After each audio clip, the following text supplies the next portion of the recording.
So in this segment, we're going to be discussing the Labour Party and the secret water company meeting. So this is great work from the Good Law Project, and they put this into a format where a lot of people can understand it. It's really, really good stuff.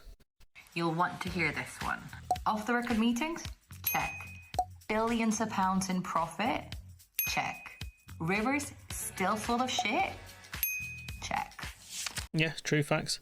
I hope the music isn't copyrighted, but yeah, the Labour have taken a while when it comes to, dealing with the water companies. We're still not 100% sure what the legislation is going to look like, I think.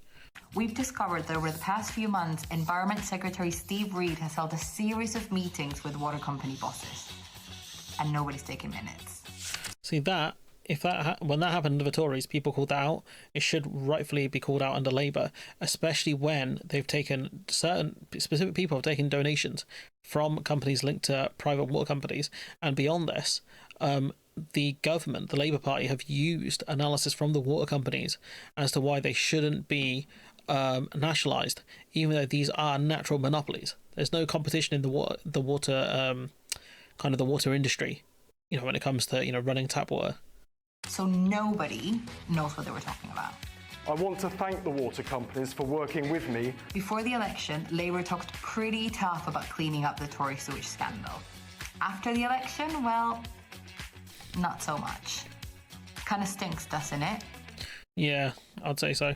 Stinks, doesn't it? The other thing I would add to this is, in terms of donations and things like that have been given, the Labour Party could have done a lot here, a lot sooner, I think, because the legislation that's even there is not being followed properly, and they should be giving more money to the regulator and instructing the regulator to really clamp down on these companies. Or face being disbanded, and we'll get a new one in. As bad as the state of our waters. Instead of cleaning up the Tory sewage scandal, Labour is using the same old failed playbook, ruling out nationalisation and watering down tougher proposals for regulations. This is the change that the country voted for. When Labour talks to big businesses, we need to know what they're saying. We need to know they're working for us and not big shareholders.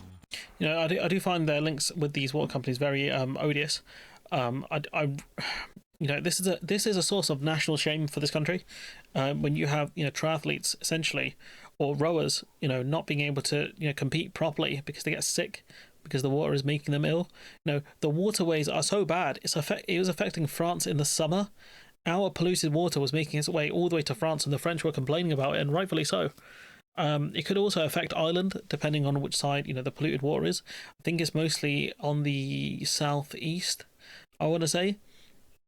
But it could easily start affecting other countries and kind of the sea life. It's already affecting surfers. They're getting ill off this.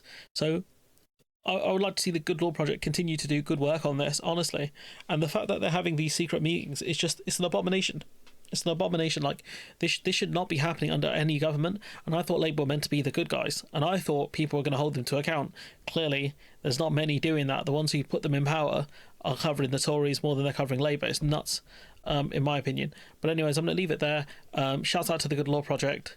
And I hope to see more of these kind of videos from them, because they're quite easy to digest and things like that for the public, and I think it'll really cut through. But anyways, I'm going to leave it there. Let me know what you think in the comments below. Like, comment, share, subscribe, support the channel on Patreon if you can, and hopefully I'll see you in the next one.